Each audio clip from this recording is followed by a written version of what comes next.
próxima palestra trata sobre a área do urbanismo. O tema é o problema do sistema viário da Grande Belém, diferente dos desenvolvimentos urbanísticos das cidades. Palestrante Francisco Rogers Souza de Melo. Seja bem-vindo. Bom dia, meus amigos. Sou o Rogers Melo, sou formado em arquitetura e urbanismo aqui em Belém, estado do Pará. Sou de Fortaleza, né? Fui formado pela UNAMA.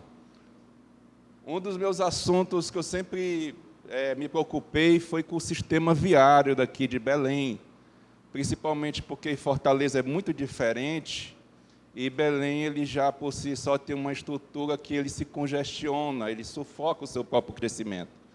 E nas aulas da faculdade eu sempre avisei o grande problema que Belém teria, né? Desde 95 teria nos dias de hoje. Falei que nós teríamos grandes engarrafamentos e eles realmente acontecem desde do começo da BR e vai até Marituba, em certas ocasiões dos dias, e dependendo do horário, né? Então, hoje, já se faz necessário que pensemos, né, em Belém de uma maneira mais diferente. Nós precisamos agir imediatamente, transformar essa cidade, transformar o seu trânsito para que ele flua. Olha, quando eu cheguei aqui na década de 80, uma solução que Belém dava aos caminhoneiros, os transportes, que é a reclamação daqui do nosso amigo Seu Tadeu, e muitos caminhoneiros, é o acesso do caminhão. Tinha horário para entrar, até, se não me engano, até às 8, depois tinha que esperar, caminhões grandes, né? E tinha que esperar, sei lá, às 5 da tarde, 6 da tarde, para continuar com o seu trajeto. E até hoje tem esse tipo de problema. Década de 80, ou seja, os problemas existem e nada fazem. Então, essa palestra ele tem um objetivo. Eu escolhi esses dois temas porque ele é muito importante para a gente saber se é possível intervir ou não e quais seriam os benefícios. Então, nós já sabemos que temos problema no sistema viário da Grande Belém, ou seja, Icoraci, Outeiro, né, Ananindeua, Marituba, Benfica, até Murininha está se transformando numa Grande Belém, e os acessos são difíceis. Então, pode passar e vamos também ver as diferenças em algumas outras cidades. O que é que está acontecendo nas outras cidades?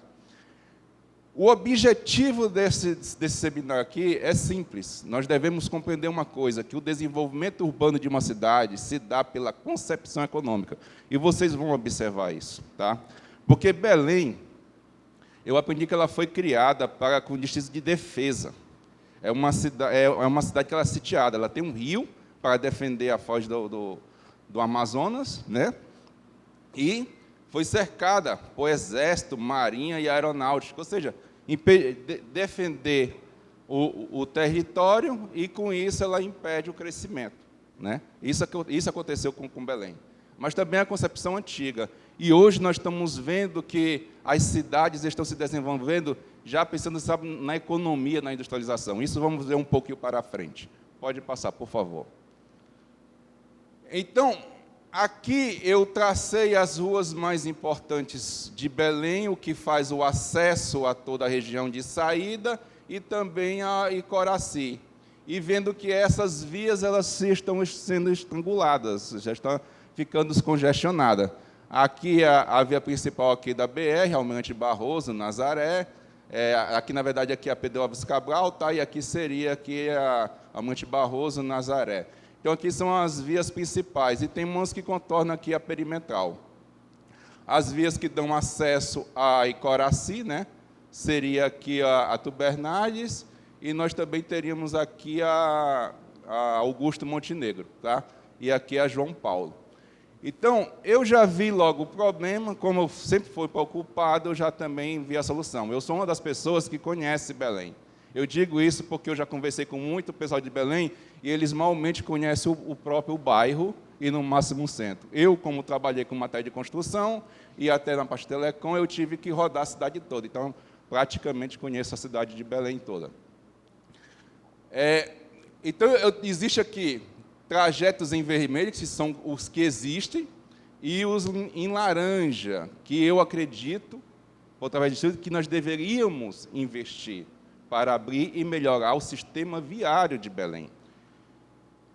Então, a primeira aqui eu coloquei em azul e em laranja. Tá? O azul seria os desenvolvimentos das vias. Por exemplo, são vias que já existem, que são importantes e que precisam ser modificadas.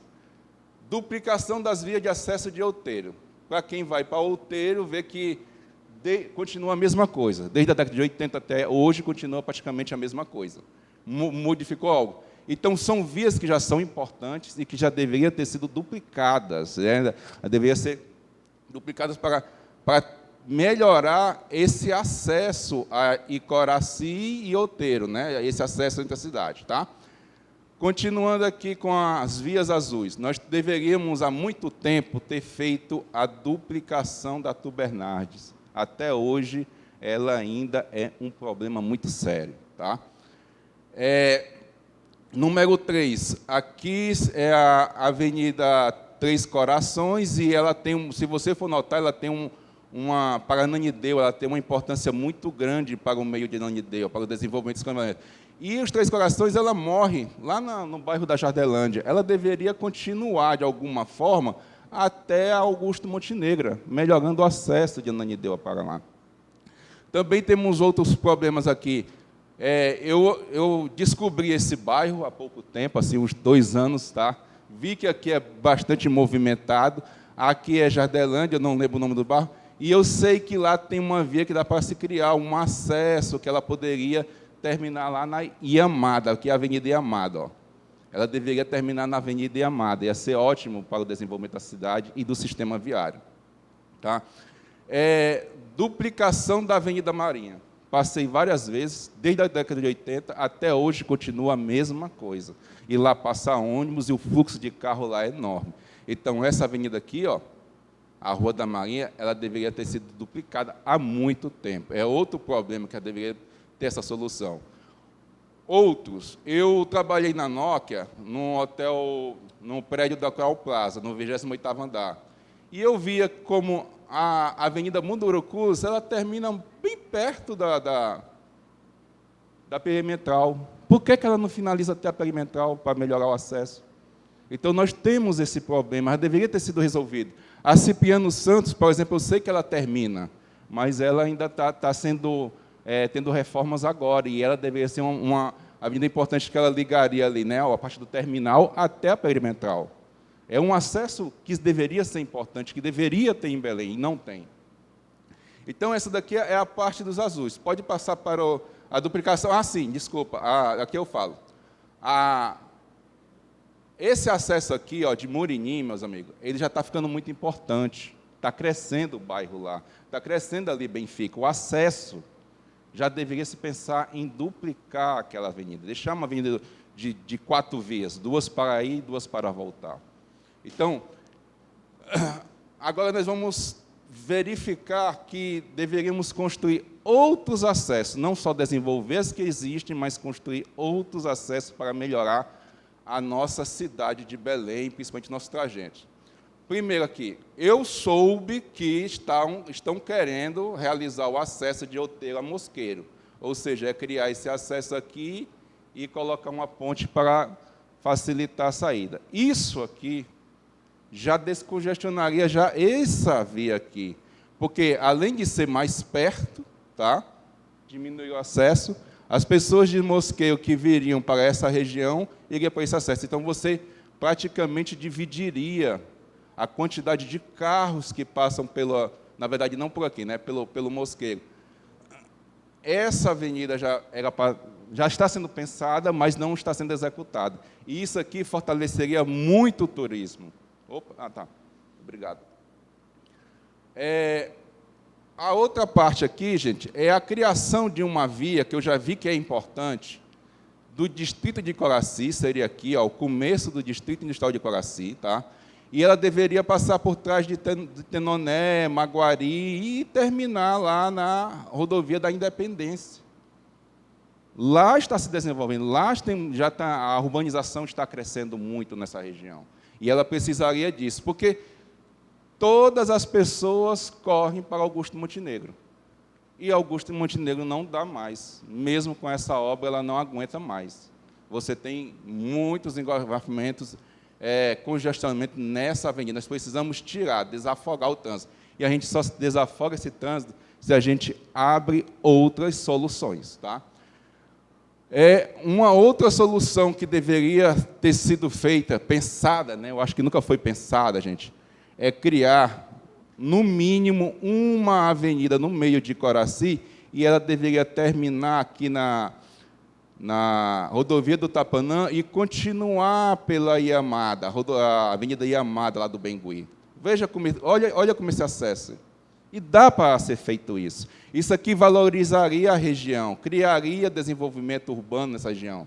E, quando eu observei o mapa do Google, eu vi que também poderíamos criar também uma outra rodovia, que ela entraria na curva aqui do Tapanã, na primeira curva, para quem vem para esse acesso. Eu vi essas duas soluções, assim de cara. Hoje, nós temos o Google Maps. Qualquer pessoa pode brincar com o urbanismo. E eu acho que os gestores, os que trabalham na Secretaria de Urbanização, deveriam utilizar esse Google Maps para fazer todos os projetos necessários e fazer com que aconteçam aqui em Belém. Nossa cidade está totalmente estrangulada, porque as pessoas parece que não amam Belém. Os gestores que fazem as suas propagandas políticas, parece que eles não amam o povo de Belém, e parece que o povo que acredita nessas pessoas também não se amam, porque já é muito crítico o que nós temos na nossa região. Além dessas duas vias, dando continuidade a essa região, uma coisa que foi feita lá em Fortaleza também seria uma solução para cá. Em Fortaleza, pegaram um batalhão do Exército lá, cortaram no meio e fizeram uma avenida de escoamento, e deu certo. Aqui poderíamos fazer também, no segundo batalhão no segundo batalhão que temos aqui na Rua da Maria, dava para cortar no meio lá e dar uma continuidade na Rodolfo Chemon e na Tavares Basto. Com isso, nós teríamos um complexo que sairia de Coraci e terminaria na João Paulo. Isso seria ótimo para os caminhões, porque a gente já faria projeto para receber o grande transporte e melhorar a logística, entendeu? Então, nós precisamos bater forte nesse projeto, dar esta solução e exigir que se cumpra algo parecido, né? Algo que dê essa solução. Prolongamento da João Paulo para a PA 483. Isso, se eu não me engano, está sendo feito ou está paralisado, né? Porque terminar João Paulo, uma avenida tão importante aqui no viaduto, é meio caminho, foi meio trabalho realizado. Sendo que, trazendo toda esta avenida aqui, nós, além de desenvolver essa região, esse bairro, né, nós também teríamos outro acesso para a logística. E, gente, essa ideia eu já pensava na década de 80. E isso porque eu morei numa cidade que já tinha um sistema viário bem amplo. E essa solução traria desenvolvimento, por exemplo, bairro como Canaã, lá de Marituba, Che Guevara, ali traria desenvolvimento e também o descongestionamento, que levaria até Benevides. Nós teríamos outro acesso. Criação de trechos de Marituba até a Estrada de Benfica, ou seja, Marituba já é necessário aqui na Rua do Fio, que ela seja desenvolvida, que a estrada que chegue até Benfica, a Estrada de Benfica. E, por isso, é importante ter a duplicação de Benfica. Tá? E ali, por último, para quem já brincou aqui, ou já viu o mapa daqui, né, de Murini, sabe que próximo tem Santa Bárbara. Nós poderíamos criar esse acesso. Então, as pessoas daqui dessa região já iriam para Mosqueiro, ou seja, desenvolveriam a região de Mosqueiro para a agropecuária, para o turismo, hotel, entre outras coisas, porque com o sistema viário nós puxamos o progresso. Parece que aqui nós temos algo que é o contrário. A gente espera o progresso chegar para depois fazer as estradas. E o certo seria projetar todo o sistema, todo o complexo. Pode passar, por favor.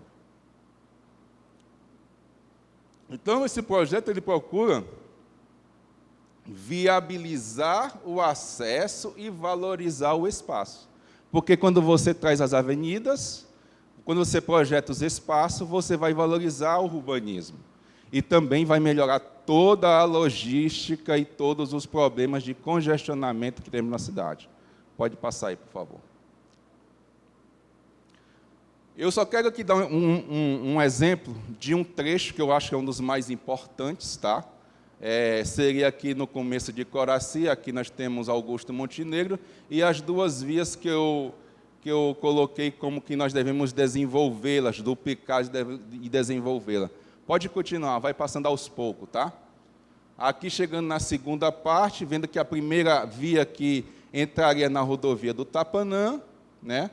E a segunda ia morrer aqui na parte da Iamada. Pode continuar. Nós estamos vendo de Coraci para Belém até João Paulo no trecho só, tá? E aqui as duas vias, né, de Tapanã conseguiriam ter acesso à rodovia da Iamada, passaria aqui atrás do terreno do aeroporto. Pode continuar. Pode continuar. Continuando aqui na Iamada pelo Bengui, e aonde eu digo que corta aqui no 2º batalhão aqui da Marinha, se eu não me engano. E aqui seria a Rodolfo Schermon, tá? Pode continuar, por favor. E continuando da Rodolfo Schermon, da Tavares Basta, a pessoa iria para João Paulo. E deveria continuar aqui indo para a PA 483, né? Se continuasse. E pela rodovia Schermon, ele pegaria a Pedro Alves, ele pega a Pedro Alves Cabral aqui e vai embora. Ou seja, a gente pode observar que a gente consegue melhorar o congestionamento. Em vez de ter apenas 2 vias de acesso, nós teríamos 4 vias de acesso que valorizariam toda a região. Traria investimento para essa região. Por favor, pode continuar. E agora, gente, é daqui que eu venho. Gostaria de mostrar aqui um pouco a estrutura aqui de Fortaleza. Você pode ver aqui as grandes vias, que já existiam na década de 80.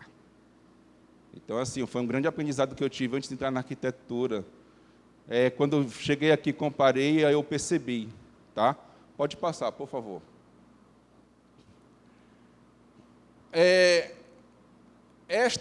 Essa via aqui é a BR-116, é o local onde eu ia para a minha residência. Na década de 80, ela já possuía aqui 3 vias para sair da cidade e 2 de ônibus. Tá? E do outro lado, a mesma coisa. Então, você vê que na década de 80, aqui, passavam 20 carros, 30 carros, a cada 5 minutos. O sinal abria, via os 30 carros, e depois fechava e ficava um tempo sem passar carro. Por que eu estou falando isso? Porque eu me perguntava, quando eu era criança lá, por que tem essa avenida enorme aqui em Fortaleza, naquela época? 20 anos depois, eu vejo que aqui agora passa um carro todo momento, toda hora. E aí, quando eu via lá Belém, teria um grande impacto, um grande congestionamento na Almirante Barroso. Tá? E, por exemplo, essa daqui, ela dá essa volta aqui, ó, tá vendo? Essa avenida aqui, ela começou, se eu não me engano, no ano de 2000 e terminou em 2010 ou 2013. Mas, assim, a cidade ainda aqui estava verde, essa região aqui era desenvolvida e também tinha a cidade de Maranguape. Tá? Essa daqui foi feita antes dessa, eles desenvolveram. Mas, assim, essas vias aqui são todas grandes, todas pensando na cidade, para o desenvolvimento da cidade. E hoje a cidade de Fortaleza ela não para de se construir, de se remodelar nas suas vias internas, quanto que nas externas. E nós devemos ter esta visão em Belém. Nós precisamos começar a exigir isso dos nossos gestores e administradores, porque isso facilita a nossa logística, facilita o turismo e o crescimento econômico. Pode passar, por favor. Vocês lembram que na fala do João Batista, do professor aqui, tinha 48 milhões de visitantes no Nordeste, né? Uma das coisas que Fortaleza fez, né, os governadores fizeram para atrair dinheiro, recursos financeiros de outro setor, que era o turismo, eles investiram na orla marítima, eles investiram no urbanismo. Olha como a cidade é.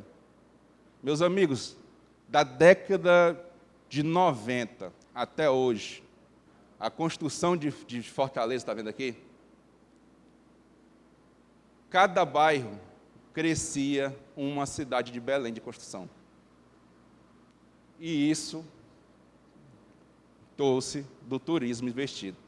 Eu não sabia que gerava isso, eu me questionava. Será que turismo realmente traz dinheiro? Depois eu fui ver que os governadores tinham razão. Eles investiram em turismo, investiram na cidade, investiram na orla e trouxeram dinheiro. Nós precisamos fazer algo em Belém. Desenvolvendo aquelas vias que eu falei em Coraci, nós podemos ter rede de hotéis, desenvolver o turismo, trazer o povo, porque assim, onde o turista fica aqui em Belém? Nos hotéis que já existem aqui? Será que já comportam chamar e trazer os turistas? Então, devemos realmente investir. Fortaleza foi uma universidade para mim. Pode passar, por favor. E uma coisa que eu observo muito é que, quando a gente faz um núcleo habitacional, nós fazemos um núcleo habitacional. Quando só trabalhamos no sistema viário, nós só fazemos o sistema viário. O que eu quero dizer com isso? Hoje, as cidades estão sendo construídas pensando em tudo. O futuro é a criação de cidades inteligentes. Cidades que comportam habitação, um melhor tipo de habitação para o povo, comércio, negócio, indústria. Se pensa em tudo. Não dá para se pensar só... Por exemplo, hoje Belém precisa ajeitar seu sistema viário. Mas, em contrapartida, nós temos que, ao mesmo tempo, pensar em toda a estrutura. E é essa a segunda parte dessa palestra. Porque aqui a gente vai perceber que, além da necessidade de transformar nossa cidade, nosso sistema viário, nós temos que saber transformar todos os setores. Pode passar, por favor. Né? Muitas pessoas poderiam dizer, porque nós estamos acomodados, como o Renato falou, né? Nós estamos acomodados com o que nós vemos, o povo de Belém, o povo de Pará, abre a porta da sua casa e vê aquela estrada, ele se acostuma com aquela situação, ele acha que não pode mudar.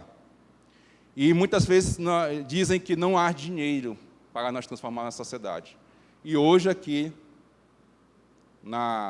nesse nosso fórum, nós já sabemos há muito tempo, e hoje nós vamos consolidar isso, sabendo que nós temos riqueza suficiente, não só para reconstruir nossa cidade de Belém, a Grande Belém, mas Altamira, Santarém, Canaã dos Carajás, Parauapebas, Paragominas, Barcarena, e podemos desenvolver o potencial de criar cidades com estrutura e tecnologia para trazer comércio, indústria de fora, trazer investimento de fora e desenvolver a nossa região, para que a gente não só faça exportar o nosso minério, mas sim trazer as estruturas de transformação, para que a gente possa, como diz o seu Lívio, comprar um parafuso fabricado aqui no Pará. Pode passar, por favor? E aí, nós temos que fazer o quê? Quando nós fizermos a nossa construção, nosso projeto, nós temos que integrar ao plano direto da cidade, pensando na habitação, comércio, indústria, turismo e tudo o que ela precisa de direito, tá? O nosso plano diretor, ok? É isso aí. Obrigado, gente. Valeu.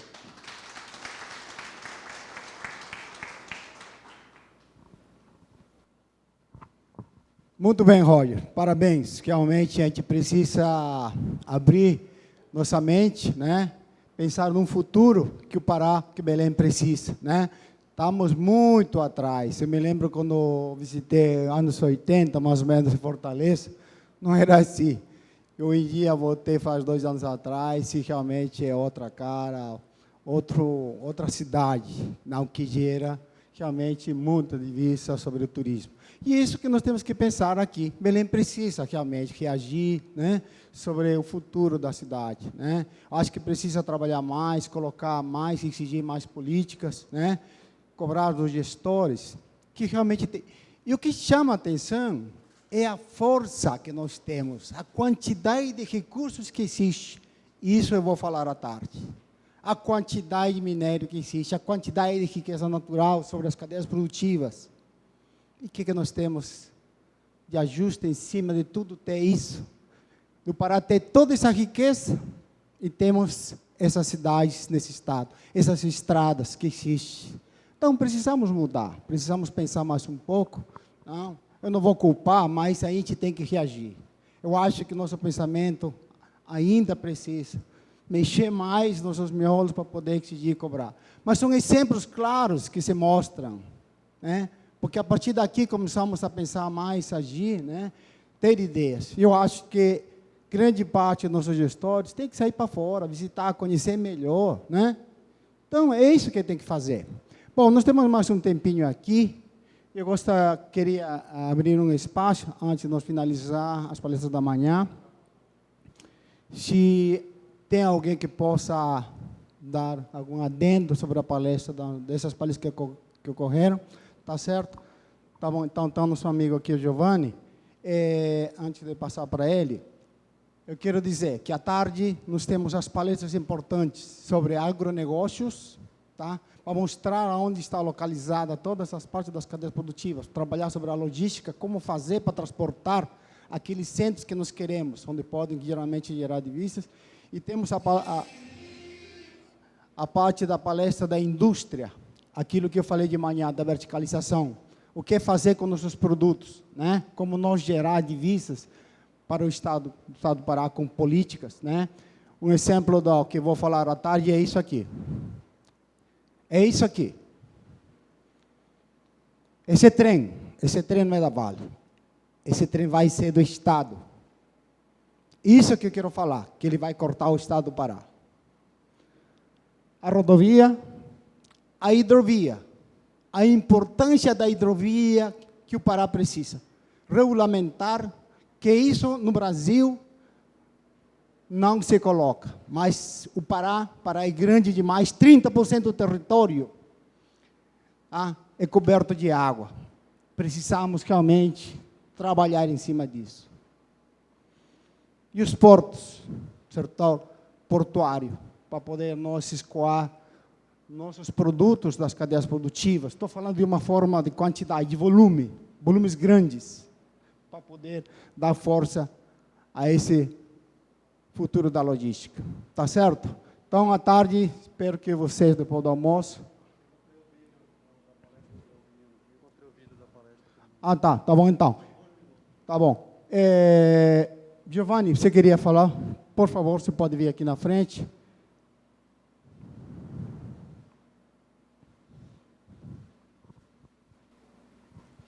Bom dia a todos. Isso não é clichê, isso não é técnica de marketing. Na verdade, eu não sou palestrante, não sou político, sou apenas uma pessoa, como a maioria de vocês, inconformada com a situação atual do Brasil e do Pará. Se a gente estivesse hoje em um evento de esquerda, né, a gente ia ver que quando eles pedem lá um bom dia, o negócio lá é com mais energia. Então, a gente não pode ficar para trás. Eu vou repetir. Bom dia, pessoal. Bom dia. Pronto, melhorou. Isso faz toda a diferença. Aqui a gente viu em várias palestras, né? E eu agradeço aqui a todos os palestrantes que tiveram pela manhã, né? O Dr. Lívio Assis deu uma aula para a gente sobre o gás, né? É algo que a gente parece muito distante, mas, como ele falou, daqui a 3 a 5 anos, o Pará, o Brasil, pode ser o maior exportador de gás. Isso é um potencial enorme. Aqui a gente foi falado sobre turismo de natureza. Eu, durante um tempo, participei como atleta, né, de corrida de aventura, rodei o Brasil, e nenhum lugar tinha o potencial que o Pará tem, muito menos que o Marajó tem também. Então, o que a gente viu aqui? Temos potenciais urbanísticos, de natureza, potenciais de recursos naturais, mas falta aquela centelha indutora. Aí fica a reflexão: quem fará a indução de todos esses potenciais para se transformar em realidade, se transformar em riqueza, né, em desenvolvimento para o Pará? Será que é o setor privado? Creio que sim. Mas aí, antes do setor privado, vem a questão do setor público. Quem é que vai apertar o botão na hora de uma votação? Na hora de votar, cadê o palestrante aqui? Na hora de votar, por exemplo, para a revitalização da Orla de Belém. Enquanto você mostrou Fortaleza, com aqueles prédios bonitos, enormes, uma orla bem planejada, nossa Orla de Belém aqui são palafitas, né? Então, isso vai ser votado em algum lugar, vai ser votado em uma Câmara Municipal, vai ser votado em uma Assembleia Estadual, ou numa Câmara Federal, e a gente vai ter que ter representantes lá na hora de apertar o botão. Porque não vai adiantar a gente fazer um fórum desse, de qualidade, como a gente está vendo aqui. Fazia tempo que eu não via um fórum ou um evento com uma qualidade ímpar, como a gente está tendo aqui, mas isso aqui tem que sair do papel, tem que sair do mundo das ideias, tem que se transformar em realidade, né? Quando eu estava vindo para cá, um amigo falou assim: olha, vai estar lá o doutor Quartier, do Marajó, produtor de arroz, que esteve em Roraima, já foi vice-governador, já foi deputado federal, né? Quando o doutor Lívio pegou a palavra, agradeceu a presença do doutor Quartier. Ele, mais do que todos nós aqui, ele sabe da dificuldade, por exemplo, de levar desenvolvimento para uma região ali de Cachoeira do Arari, né? Estrada, porto. Aí passa pela questão da regularização fundiária, fica nessa insegurança jurídica, até para conseguir um financiamento, um empréstimo internacional, até nacional, porque não tem título de terra. Então, a gente tem que começar a refletir na hora de votar. Quem são os deputados, quem são os senadores, governador que a gente vai escolher para nos representar? Porque, senão, isso aqui nunca vai sair do mundo das ideias. Quando você colocou aqui toda aquela questão urbanística, aí eu fico me perguntando, mas essa transformação, se não tiver parlamentares lá que não se dobrem, né, a essa agenda globalista, porque depois vão vir os ambientalistas, vão botar milhões de dificuldades para fazer essa transformação urbanística de Belém, não vai adiantar de nada. Então, a gente tem que ter essa consciência. Uma outra coisa que eu queria apelar para vocês, fazer um apelo: todos que vieram agora de manhã, se possível, voltem à tarde. Porque, como eu falei, hoje, com certeza, deve estar tendo algum movimento de esquerda, algum evento de esquerda, e lá está lotado. Então, se nós aqui somos poucos, não prestigiarmos esse evento, ficando até o final, se comprometendo com a causa, respeitando todo o trabalho que o doutor Javier teve, que a ADEPA teve, que vários empresários aqui tiveram para abdicar de um sábado com a família, de um sábado de lazer, mas para estarem aqui trocando ideias, né, propondo soluções para o desenvolvimento do Pará, do Brasil, do nosso município de Belém, lá da região do Marajó, nada vai adiantar. Então, assim, se puder, traga mais um amigo, ligue para alguém, mande um zap, está tendo um fórum de direita, vamos lá. Infelizmente, a gente teve esse contratempo da questão do passaporte vacinal, várias personalidades e amigos que chegaram a vir, foram barrados aí na porta, não quiseram se submeter a teste, é o direito deles, né? Isso aí não pode, esse decreto não pode vilipendiar a liberdade de cada um ser humano que está aqui presente, de botar uma vacina que ainda é experimental. Mas eu faço esse apelo: vamos voltar à tarde, se possível, traga mais um colega, mais um amigo, uma pessoa. À tarde nós vamos ter palestras aqui incríveis também, na mesma qualidade que foram as palestras aqui da manhã. E eu termino fazendo aquela reflexão e rememorando aquele filme Os 300 de Esparta, na Batalha de Termópilas, né, que o exército do rei Xerxes, que eram milhões, né, mas Qual foi a tática, o sucesso do rei Leônidas ao levar os seus 300 melhores guerreiros com ele? Porque eles lutaram unidos. Enquanto a gente tem um inimigo que está lutando com muito mais armas que nós, né? Nesse momento eles estão arregimentando milhões de pessoas aí, jovens, né? Adultos, idosos, para votarem para a esquerda. A gente está aqui num fórum, que é um embrião, com certeza o segundo fórum, senhor Javier, com certeza já vai ser numa sala bem maior, com muito mais gente, mas nesse primeiro aqui, que é o embrião, a gente tem que valorizar, tem que voltar à tarde, temos que estar unidos. E, partindo daqui, a gente pode realmente fazer a transformação que o nosso Estado precisa. Então, muito obrigado a todos. Fica aí a reflexão para que todos voltem, tragam mais um, tá? E vamos lutar unidos aí pelo desenvolvimento do Pará. Muito obrigado. Bom, só para nós dar finalizada as palestras da manhã, o que nós temos à tarde são as palestras de meio ambiente, agronegócios e logística, indústria, a parte da agricultura familiar, temos a parte da segurança e do sistema eleitoral. Então, temos realmente umas palestras importantes, né, que são fortes, que vão dar realmente a parte numeral, a parte do que o Pará realmente ganha com divisas. Isso vocês precisam conhecer, saber o quanto que o Pará ganha com divisas, qual é a força que tem e por que só fica de um lado, né? Então, é interessante você saber esses números, tá? O que o Pará realmente tem de potencial econômico. Com todas as cadeias produtivas, falando do agronegócio e da mineração, que são duas potências grandes em que o Pará é exportador.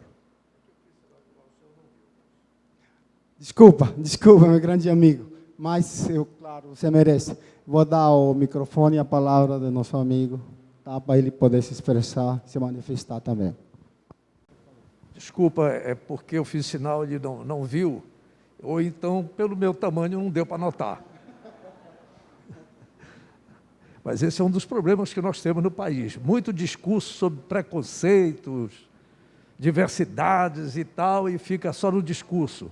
Quando chega na hora da prática, né, é um problema. Mas obrigado, caro Javier. Infelizmente, eu não vou ficar à tarde e não vou poder atender a sua observação. Me perdoa, vou tirar a máscara. Eu vi da outra vez os palestrantes todos, né, que a gente acaba ficando sufocado, né?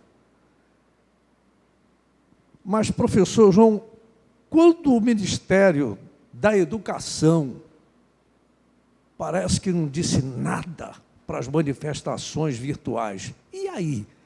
A classe acadêmica não reagiu sobre a questão dos encontros, das capacitações dos mais de 1 milhão de professores?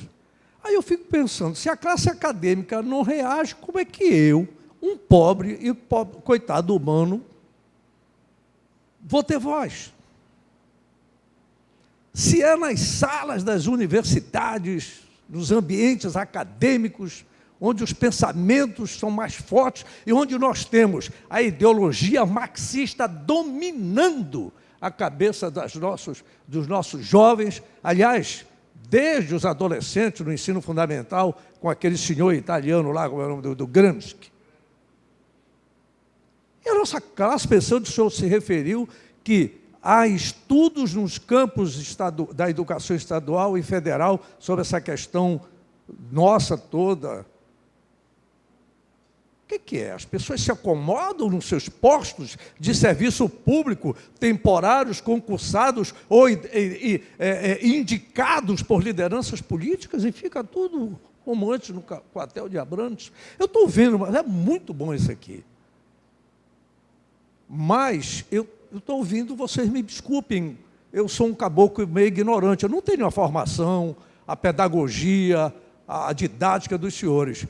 Mas ainda estou me lembrando dos tempos de movimento jovem, lá da minha paróquia. Precisamos fazer, temos que fazer bolas. Quando é que nós vamos fazer? Acabei de completar 70 anos de idade. Eu vi 3 governos municipais, meu caro Rogers, aqui. Porque quando eu ouço colegas da minha profissão dizer assim, o Remo ou o Paysandu vão jogar lá no sertão. O cara fala do sertão como se fosse lixo.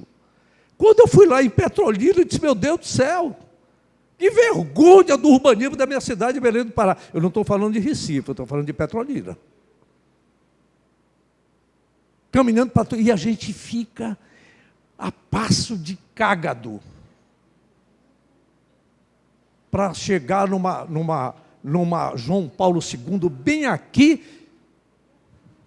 E quando eu estava com o prefeito Zenaldo derrubando as 800 árvores ao longo da Augusto Montenegro, eu fui perguntar a Zenaldo, e essa quintura toda da nossa... Não, nós vamos plantar 1.500 no entorno.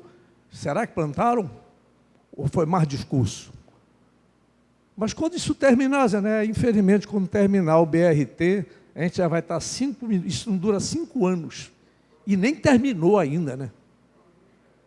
Nem terminou ainda. Aliás, o BRT metropolitano parece-me que está com a mesma lição. A mesma enganação com aqueles casebres para enrolar a visão do povo, que acredita ter mais olho do que barriga, vai ter mais parada de ônibus do que ônibus, porque eu não consigo entender, quando eu venho de Ananindeua, que eu moro em Ananindeua, os diachos dos carros estão tudo aqui, pelo menos a trilha do BRT está servindo para ambulância e carro de polícia, e para ciclista ser atropelado. É a única utilização que eu vejo, me prove o contrário. Eu não sou doutor de nada, eu só mal e porcamente enxergo. É como diz o cidadão. Então, são situações que a gente fica colocando, aí eu fico, meu Deus. Lá em 1980 eu vi, meu caro Javier, que o ouro de Serra Pelada seria o suficiente, lembrando do teu 1980, que veio lá do Ceará. Minha família toda veio de lá também. Depois da segunda crise da seca, teve a de 1800 e tal, né? 1800 e tal. A minha veio em 1920 para cá. Em 1980, eu ouvia falar que o ouro de Serra Pelada daria para pagar toda a dívida externa do Brasil. Que diabo que essa dívida não acaba? E o Uruguai passou a ser o maior exportador de ouro, pô.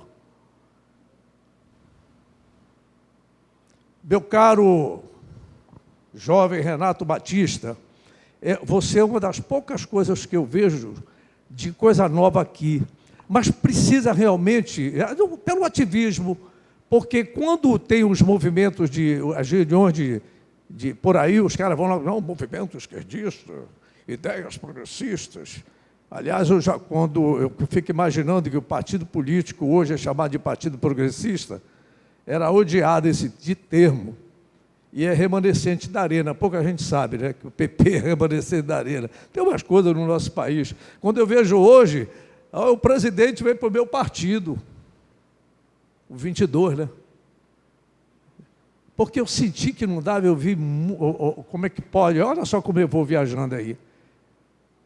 Se virem para anotar e pesquisar, os que ainda não sabem, eu não estou falando novidade nenhuma, porque pouca gente esquece que o PL começou, o Álvaro Vale, que foi um dos fundadores e presidente do partido, era da Arena, Aliança Renovadora Nacional, depois PDS. Ele fundou. Aí parece assim que virou um partido de esquerda também. Aliás, o PP também, né? Que o Maluf apoiou o Lula. Como dizia o Stanilau Ponte Preta, e por favor não me entendam como racista. Por favor. Era um termo da época que ele dizia samba do crioulo doido. Era o famoso Sérgio Porto nos anos 1960. Então virou uma zorra. A minha grande preocupação nesse sentido é de como tocar essas ideias, e não é pessimismo, é uma preocupação, é uma ansiedade de um cara que tem poucos anos de vida, 30, 40, espero, com saúde, porque também vocês pensavam que eu ia me entregar? Não, é negativo, eu sou teimoso. A minha mulher que diz, eu estou louca, como é que eu vou te aguentar todo esse tempo? Então, assim, gente, eu sei que eu estou falando meio... depois do que o trânsito que você mostrou aqui, meu amigo, eu não sou pior. Quando o caboclo sai de Tenoné para passar do conjunto Maguari para chegar na Maricoba, não sei se vocês já viram uma curva que tem, aquilo é um cão. E ninguém vê aquilo. Como é que o pedestre vê, o ciclista vê, o motoqueiro vê, o carro vê, o ônibus vê e o prefeito não vê? Você já viu aquela ligação que tem? É uma rua, é igual a minha agora, que foi preciso vir um caboclo do Maranhão, gostem ou não gostem dele, foi preciso vir um caboclo do Maranhão para resolver um problema de 37 anos ali na beirada da Nova Itabira, com o canal, com o rio Maguareaçu. Doutor Daniel Santos, justiça se faça. Nem fui partidário dele, mas eu não tenho esse ódio, essa raiva de ninguém, não. Então, assim, só para concluir, por ter ser emaranhado igual o nosso sistema viário aqui, 3 prefeitos nós tivemos. Juro que eu vou terminar. Eu era da Rádio Liberal, nos anos 1980, eu discutia sobre a questão da política famigerada do aterro na Baixada de Belém. E eu fui procurado por um grupo de jovens estudantes e sanitaristas da Universidade Federal do Pará, levaram um mapa da cidade e mostraram que, se houvesse seriedade, honestidade, comprometimento para realmente resolver o problema da cidade, nós teríamos uma sequência de governo de 16 a 20 anos para resolver o problema. Naquela altura era o doutor Nelson Chaves, até que era do DNOS, né, hoje é conselheiro do Tribunal de Contas. Inclusive tinha um jovem boliviano que estudava aqui em Belém do Pará, na Universidade Federal do Pará. Nós tivemos recentemente 3 prefeitos de tendências diversas, ideológicas e partidárias. 3. Dulciomar, Edmilson e Zenaldo. Belém continua a mesma. 3. Sabe o que é que significa isso? 24 anos. Mais do que os 16 a 20 que aqueles jovens disseram em 1980, e talvez eles não tivessem os conhecimentos tecnológicos de hoje, e muito mais ainda, uma Constituição garantindo verbas específicas, com emendas específicas. A gente se sente leso, né? Vocês desculpem o tom, porque, como eu disse, eu não tenho a pedagogia, eu não tenho a didática, eu não tenho a maneira cortês, porque a indignação de um cabra que está ficando velho, e eu só ouço falácia na minha terra. É só ver, mudou. Realmente precisamos dar uma volta de 360 graus, e deu, né? Uma volta para o mesmo lugar, pô. Juro que é para terminar, porque eu ouvi alguém falar 3 vezes e vou terminar. A minha é a última. Em 2011, por hoje, eu cheguei em Tucuruí à noite. Quando eu fui chegando em Tucuruí, eu achava que eu não estava no Pará. Mas essas cidades que você vê no sul, sudeste, né? Aí eu fiquei num hotel pequeno lá. De manhã eu fiquei olhando, ainda fumava. De repente, um senhor, dono do hotel, que... O senhor está admirado, né? Isso aqui era para ser a Suíça brasileira. Se o dinheiro que veio para cá, para a hidrelétrica de Tucuruí, não tivesse ido para outros rumos. E esse é um dos grandes problemas aqui. A dívida externa com ouro de Serra Pelada não foi pago. A gente continua vendo os buracos sendo abertos por aí. Você fica vendo a escala que tem Paraopeba, passa de São Paulo, Canaã dos Carajás. Cadê esse dinheiro? Quem fiscaliza? Cadê os sites de transparência? Enfim. Então, eu espero que os jovens não sejam preconceituosos com a ação unida, né, direita. A ordem dos fatores não altera o produto. Unida, direita, democracia, pelo bem da sociedade, com o espírito cristão, independente das denominações de igreja, né? Porque eu sou um católico, mas às vezes eu tenho a minha dificuldade dentro da minha igreja, porque os caras acham que eu sou... O que é ser conservador? Ser legalista. É por isso que eu estou me vacinando e trazendo... Eu acho que o conservador ele é legalista. Então, como é que eu vou reagir contra um gigante da autoridade policial? Não tem como reagir. Vou procurar,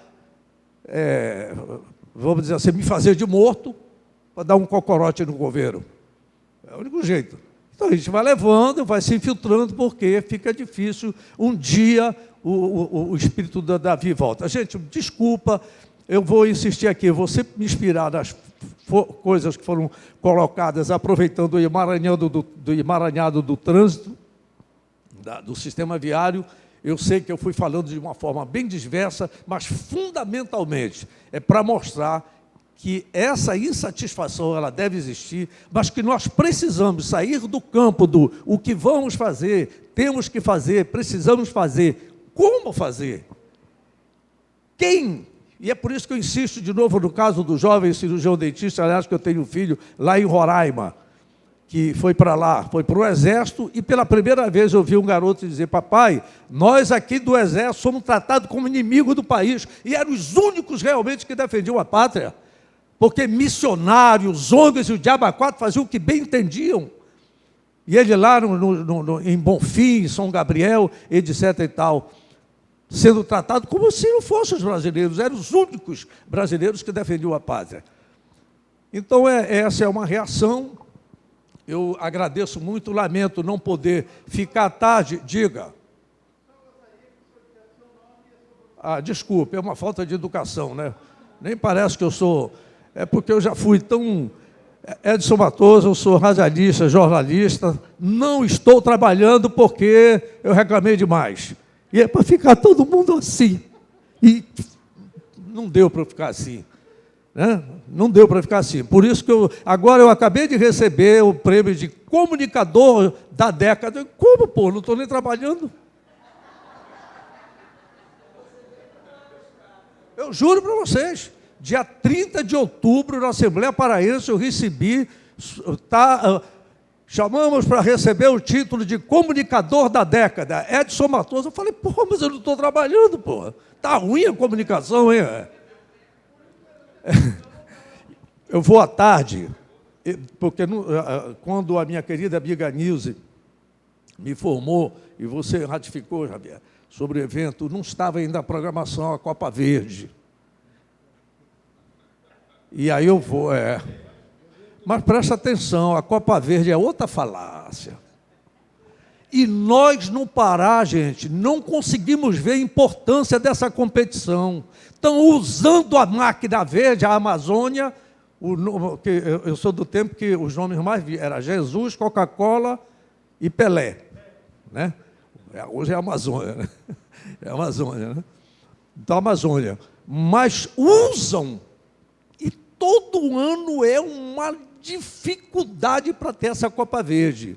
E como nós aqui ficamos nos chorando muito, entraram os goianos, que não precisavam, eles são muito mais fortes que o futebol do Pará, entraram, já pegaram de Brasília, já entrou o Mato Grosso, e hoje, de novo, o Remo, vamos fazer, espero que faça jus aos rios, seja bem usado como remo, tá certo? E deu uma boa remada na equipe do Vila Nova, com todo o respeito. Mas a Copa Verde, ela deveria um dia ser tratada como deve, não apenas como um discurso, mas valorizando essa mão de obra da Amazônia. Nós somos nada mais, nada menos do que em torno de 23 milhões. É só usado como discurso a Amazônia. Pessoal, eu abusei da paciência de vocês. Muito obrigado.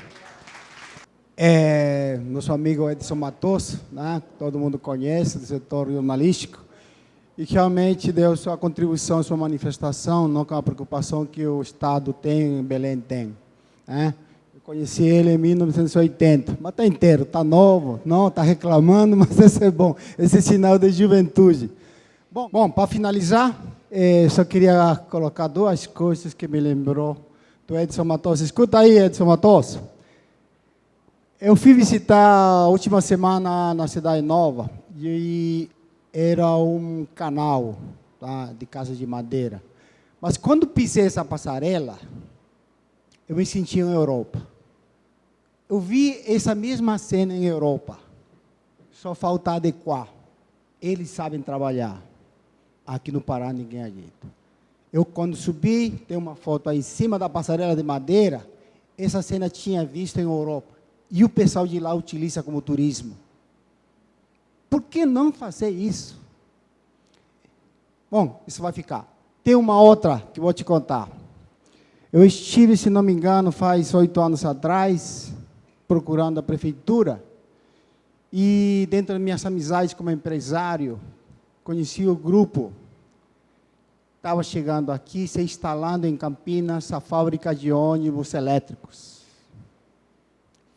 Estive lá, são grandes amigos empresários da China, e eu contei que Pará estava fazendo o início do BRT, já estava lá caminhando, e fui visitar o pessoal da CEMOB para poder trazer esse projeto para aqui. Duro sentar com eles, não me receberam só a parte técnica.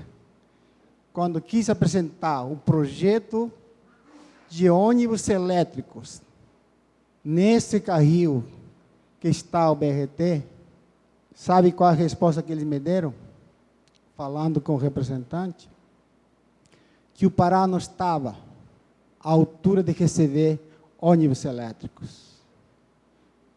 Isso que chama atenção, chama revolta. Inclusive, disse, não se preocupe, o ônibus bem, deixe rodar, pelo menos para mostrar que existe tecnologia. O Pará não está preparado para receber tecnologia, pelo amor de Deus. Então, são coisas que a gente chama atenção, fica gravado na história, mas um dia vamos ter esse Edson Matoso. Esses ônibus vão chegar aqui, com certeza. E isso que nós temos que apelar para poder chegar, tá certo?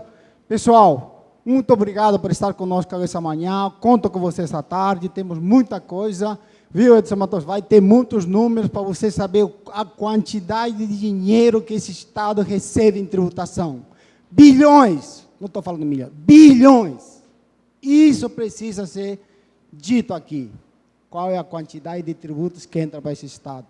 E por que não fazer o melhor quando existe esse dinheiro que entra em termos de tributos? Obrigado a todos. Contem conosco à tarde, estaremos aqui dando nossa força, nosso apelo. Obrigado.